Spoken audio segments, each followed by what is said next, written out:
আল্লাহর নবী বলেন, ও সালমান, তুমি তোমার ইহুদি মালিককে জিজ্ঞেস করিও কোনো কিছুর বিনিময়ে তোমাকে আজাদ করবেন কিনা।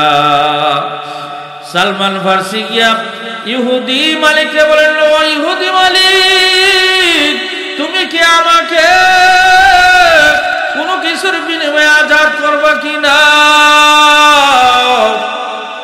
ইহুদি মালিক বলেন, সালমান, তোমাকে আমি আজাদ করতে পারি, তোমাকে এক শর্তে আজাদ করতে পারি। তুমি যদি একটা বাগানের মধ্যে 400 খেজুর গাছ লাগায়া দিবা, 400 খেজুর গাছ একসাথে বড় হইবে, একসাথে বড় হওয়ার পরে একসাথে প্রত্যেকটা গাছের মধ্যে খেজুর আসবে। যদি একটা গাছ মরিয়া যায় তাহলে কিন্তু শর্ত বাতিল। সালমান ফার্সির মনটা কালো হয়ে গেল, চেহারাটা কালো বর্ণ হয়ে গেল। নবীর দরবারে আসে বললেন, ইয়া রাসূলুল্লাহ, ইয়া হাবিবাল্লাহ। নবীর এক সাহাবী হযরত সালমান ফার্সি রাদিয়াল্লাহু তাআলা আনহু, সালমান ফার্সি রাদিয়াল্লাহু তাআলা আনহু গোলাম ছিলেন। সালমান ফার্সি রাদিয়াল্লাহু তাআলা আনহু অনেক বছর যাবত নবীকে খুঁজতেছিলেন। এমন একটা সময় ছিল যেই সময়ের মধ্যে ঈসা আলাইহিস সালামের উঠিয়ে নেওয়ার পরে নবীজি আসার আগ মুহূর্তটাই আইয়ামে জাহিলিয়াতের যুগ বলা হয়। ওই যুগের মধ্যে অন্যায় অবিচার অত্যন্ত বেশি ছিল।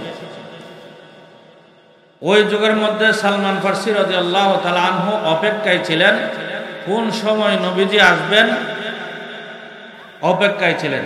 আজকে আমরা ইহুদি নাসারার সাথে হাত মিলিয়ে চলি। ইহুদি নাসারারা আমাদের বন্ধু নয়, শত্রু। শুধু এখন না, নবীজির যুগেই নবীজির আব্বা আব্দুল্লাহ, ওনাকেও মারার জন্য প্ল্যান করেছিলেন।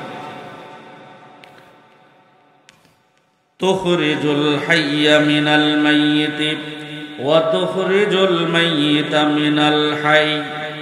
নবীজির আব্বা হযরত আব্দুল্লাহ, ওনাকে মারার জন্য ইহুদিরা প্ল্যান করেন। ইহুদিরা নবীর আব্বাকে মারার জন্য প্ল্যান করলেন কেন? ওই যুগের মধ্যে নবীজি আসার আগে দিয়া আকাশের মধ্যে একটা নক্ষত্র ওঠে। ওই নক্ষত্র দেখার পরে সমস্ত ইহুদিরা, যারা জ্ঞানী গুণী, যারা গণনা করে, তারা গণনা করে দেখলো এমন এক সময়ের মধ্যে একজন ব্যক্তি আসতেছে যার নাম মুহাম্মদুর রাসূলুল্লাহ সাল্লাল্লাহু আলাইহি ওয়াসাল্লাম। ওই মুহাম্মদুর রাসূলুল্লাহ সাল্লাল্লাহু আলাইহি ওয়াসাল্লাম আসার পরে ইহুদিরা চিন্তা করলেন আমাদের ধর্ম সব কিছু নষ্ট করে দিবে। ইহুদিরা প্ল্যান করলেন নবীজির পিতা আব্দুল্লাহ, ওনাকে যদি আমরা দুনিয়া থেকে বিদায় করে দেই তাহলে নবী মুহাম্মদ আসতে পারবে না। এ ভাইরা আমার, নবীজির পিতা আব্দুল্লাহ উট দুম্বা চড়াইতেছিলেন। চড়াইতে চড়াইতে অনেক দূর চলিয়া গেলেন মক্কা থেকে। 70 জন ইহুদি যারা কমান্ডার ছিলেন, যুদ্ধে পারদর্শী ছিলেন, তাদেরকে পাঠায়া দিলেন, আব্দুল্লাহরে একা পাওয়া মাত্র তোমরা তাকে হত্যা করে ফেলবে। নবীজির পিতা আব্দুল্লাহ টের পেয়ে, লক্ষ্য করে টের পেয়ে দেখলেন আমাকে তো তারা মারতে আসতেছে। তখন তিনি দৌড়াইতে দৌড়াইতে বাঁচার জন্য দৌড়ানি শুরু করলেন। দৌড়ানোর পরে নবীজির নানা নবীজির নানা ওয়াহাব জোহরি তিনি দেখলেন আব্দুল্লাহকে দৌড়াইতেছেন। ওয়াহাব ইবনে আব্দুল্লাহ নবীজির না ওয়াহাব জোহরি দেখলেন আব্দুল্লাহকে দৌড়াইতেছে। এখন তিনি চিন্তা করলেন, আহারে আব্দুল্লাহকে তো মেরে ফেলবে, আমার বন্ধুর ছেলে, তাকে যদি মেরে ফেলে আমরা তাকে মারতে দিব না। ওনার মহাফেক কতগুলো মানুষ নিয়ে তাদের উপর আক্রমণ করলো। আক্রমণ করার পরে ওয়াহাব জোহরি কাছে গিয়ে দেখলেন আল্লাহ আসমান থেকে অনেক অগণিত ফেরেশতা, কিছু কিছু রাওয়াতে কিছু ফেরেশতা নামায় দিলেন। ওই ফেরেশতাগুলি ইহুদির 70 জনকে ধ্বংস করলেন, তাদেরকে মেরে ফেললে, তাদেরকে হত্যা করে আব্দুল্লাহকে বাঁচাইলে। তাহলে বাইরে আমার ও নবীর উম্মতের দল, ইহুদি নাসারা আজকে নাম নবীর আমল থেকে তারা মুসলমানের শত্রু। আজকে তাকায়া দেখেন ফিলিস্তিনের মুসলমানদেরকে কিভাবে তারা ধ্বংস করতেছে, কিভাবে মাসুম বাচ্চাগুলি তারা মারতেছে। এই ইহুদিরা যে কত খারাপ। ও মুসলমান, এখনো তোমরা বোঝার সময় হয় নাই। এমন একটা দিন আসবে ইহুদির হাতে তোমাকে আমাকেও মার খাইতে হবে। ও নবীর উম্মত, আল্লাহর গোলাম, ঈমান মজবুত করো, ঈমান মজবুত করো, দ্বীনের পথে আসো। পৃথিবীতে যত ধর্ম দেখো সব ধর্মের লোকেরাই কিন্তু মুসলমানের শত্রু। হযরত সালমান ফারসি এক ইহুদির ঘরে গোলাম হিসেবে ছিলেন। সালমান ফারসি খেজুর গাছ পরিষ্কার করতেছিলেন। ওই মালিকের ছেলের বন্ধু এবং মালিকের ছেলে কয়েকজন মিলে তারা কথা বলতেছেন। একজন আরেকজনকে বলতেছেন, শুনছো মদিনা মক্কার মধ্যে একজন ব্যক্তি আসছে যার নাম মুহাম্মদ। ওই মুহাম্মদ মদিনার মধ্যে ওয়াহাব জোহরির বাড়িতে আসছে। নবী মুহাম্মদ নামে, তিনি নাকি মুসলমানদের নবী।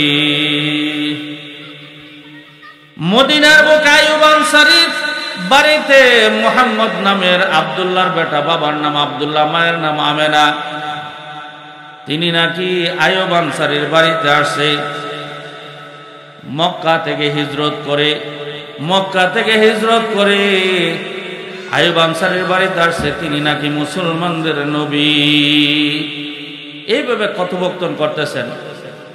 সালমান ফারসি খেজুর গাছের উপরে উঠিয়া গাছ পরিষ্কার করতেছিলেন। শুনতেছেন এই কথোপকথন, কথাগুলি শোনার পরে সালমান ফারসির মনের মধ্যে আনন্দ আসলো। সালমান ফারসি চিন্তা করলো, যার আশায় এতদিন আমি ছিলাম, তিনি আইয়ুব আনসারীর বাড়িতে আসছে, আমার যাইতে হবে, আমি ওই নবীর কাছে বয়াত হতে হবে। ভাইরা আমার, কত মানুষ নবীকে দেখেছে কিন্তু তারা মুসলমান হয় নাই। আবু জেহেল নবীজির চাচা ছিলেন, আবু জেহেল নবীজিকে দেখেছেন। আবু জেহেলের মতো কত লোক নবীজিকে দেখেছে কিন্তু তারা মুসলমান হয় না, কারণ তাদের কপালে হেদায়েত ছিল না। আল্লাহ কোরআনে বলেন, খাতামাল্লাহু আলা কুলুবিহিম ওয়া আলা সামঈহিম ওয়া আলা আবসারিহিম গিশাওয়া ওয়া লাহুম আযাবুন আযীম।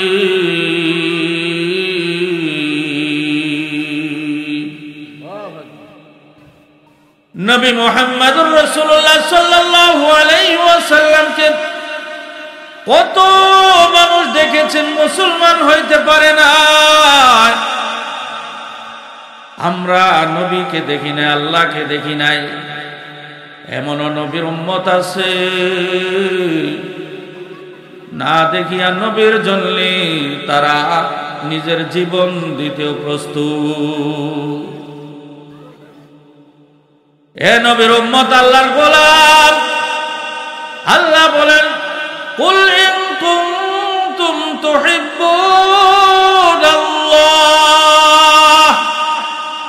ফাত্তাবিউনি ইউহিব্বুকুমুল্লাহ।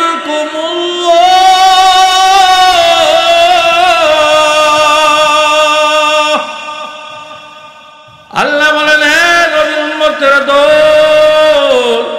ওগো নবী, আপনি আপনার উম্মতদেরকে বলে দিন, আমি আল্লাহকে পাইতে হলে, আমি আল্লাহকে আল্লাহর ভালোবাসা যদি পাইতে চাই, তাহলে আপনি নবীকে যেন অনুসরণ করে, নবীকে যেন মহাব্বত করি।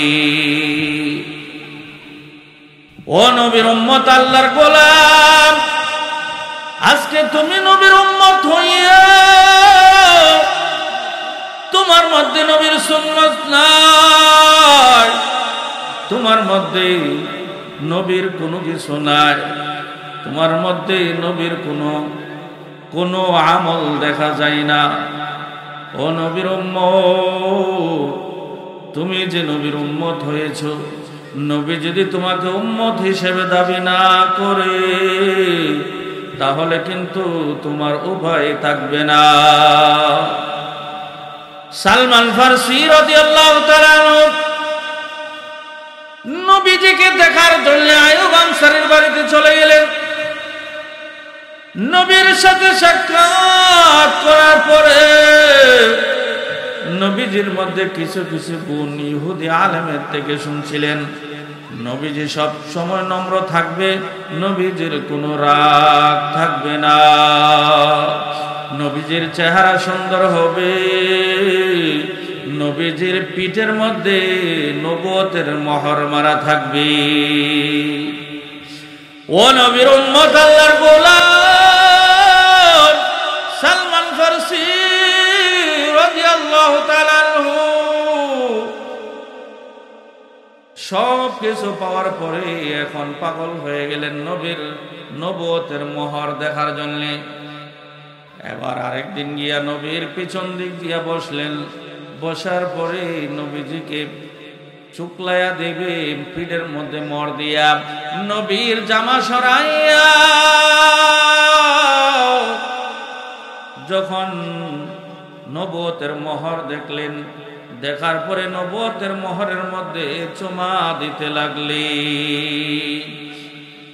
ও নবীর উম্মত, আল্লাহর গোলাম, নবীর সাহাবীরা বললেন, ও সালমান ফারসি, তুমি কি করো?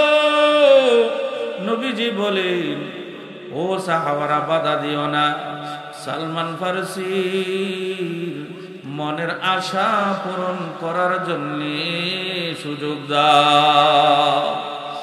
সালমান ফারসি নবুয়তের মোহর দেখার পরে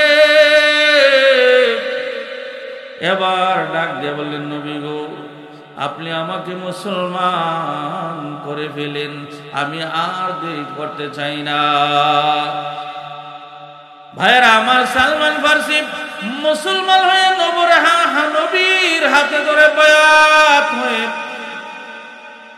যখন ইহুদির বাড়িতে গেলেন, ইহুদি জিজ্ঞেস করেন, ও সালমান ফারসি, তোমায় কোথায় গেলা?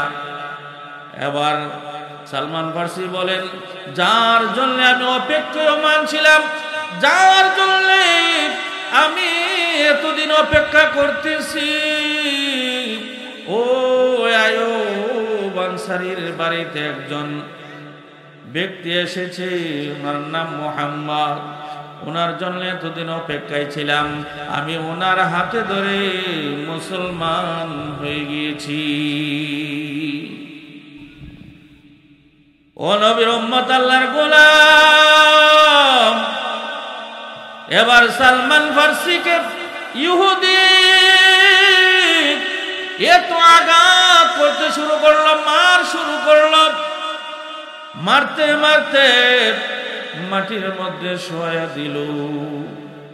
সালমান ফার্সি কান্দে আর বলে, মুসলমানের উপরে এত অত্যাচার, মুসলমান হইলে বুঝি এত কষ্ট করা লাগে? আজকে তাকায়া দেখো রে ভাই, ফিলিস্তিনের মুসলমানের কি অপরাধ ছিল। এই ছোট্ট মাসুম বাচ্চাগুলিকে বোমা মারিয়া মারিয়া ধ্বংস করে দিতেছে। ও মুসলমান নবীর উম্মত, এখনো যদি তোমার এই মন মজবুত না করো, মনে রাখো তোমার উপরেও এই মুসিবত আসতেছে। সালমান ফার্সি আবার নবীর দরবারে এসে বলেন, ইয়া রাসূলুল্লাহ, ইয়া হাবিবাল্লাহ, ওগো নবীজি, আমি বৃদ্ধ মানুষ, আমার বয়স হয়ে গিয়েছে, এখন আমাকে ইহুদি বহু মারধর করে, আমি কি কোনোদিন গোলামি থেকে আজাদ হতে পারবো না? আল্লাহর নবী বলেন, ও সালমান, তুমি তোমার ইহুদি মালিককে জিজ্ঞেস করিও, কোনো কিছুর বিনিময়ে তোমাকে আজাদ করবে কিনা। সালমান ফার্সি গিয়া ইহুদি মালিককে বলেন, ও ইহুদি মালিক, তুমি কি আমাকে কোনো কিছুর বিনিময়ে আজাদ করবা কিনা? ইহুদি মালিক বলেন, সালমান, তোমাকে আমি আজাদ করতে পারি, তোমাকে এক শর্তে আজাদ করতে পারি। তুমি যদি একটা বাগানের মধ্যে 400 খেজুর গাছ লাগায়া দিবা, 400 খেজুর গাছ একসাথে বড় হইবে, একসাথে বড় হওয়ার পরে একসাথে প্রত্যেকটা গাছের মধ্যে খেজুর আসবে। যদি একটা গাছ মরিয়া যায় তাহলে কিন্তু শর্ত বাতিল। সালমান ফার্সির মনটা কালো হয়ে গেল, চেহারাটা কালো বর্ণ হয়ে গেল। নবীর দরবারে আসে বললেন, ইয়া রাসূলুল্লাহ, ইয়া হাবিবাল্লাহ, ওগো নবীজি, ইহুদি মালিক আমাকে এই শর্ত দিয়েছে, একটা বাগানের মধ্যে 400 গাছ একবারে লাগাইতে হবে, আবার একবারে বড় হইতে হবে, একসাথে বড় হওয়ার পরে একসাথে খেজুর ধরতে হবে। ও নবীর উম্মত, আল্লাহর গোলাম, কেমন নবী তুমি আর আমি পেয়েছি। নবীজি বললেন, সালমান, চিন্তা করো না, আমি তোমার এই খেজুর গাছগুলি আমার নিজ হাতে লাগাইয়া দেব। ভাইয়ের আমার, নবীর হাতের মধ্যে কত বরকত ছিল। নবীজি মালিকের সাথে আলোচনা করে শর্ত ফাইনাল করে 400 খেজুর গাছ এনে রোপণ করলেন, একটা খেজুর গাছ। ওমর রাদিয়াল্লাহু তাআলা আনহু বলেন, ও গো নবী, একটা গাছ আমি রোপণ করি। নবীজি বলেন, করো। এবার 400 গাছের মধ্যে একটা গাছ বড় হচ্ছে না। সালমান ফার্সি বলেন, নবী গো, একটা গাছ তো বড় হইতেছে না, ওই গাছটার কারণে তো শর্ত বাতিল হয়ে যাবে। নবীজি বলেন, ও সালমান, চিন্তা করো না, আমি ওই গাছটা উঠাইয়া আবার রোপণ করে দিতেছি। ভাইয়েরা আমার, ওই গাছগুলি নবীজির হাতে লাগানো হয়েছিল, একসাথে বড় হয়েছে, একসাথে খেজুর গাছ থেকে বাহির হয়েছে। সালমান ফার্সিকে মুক্ত করে দেওয়া হইল। এবার সালমান ফার্সি আনন্দে আত্মহারা। ভাইরা আমার, কেমন নবীর উম্মত তুমি আর আমি, নবীজির হাতের মধ্যে কত বরকত ছিল।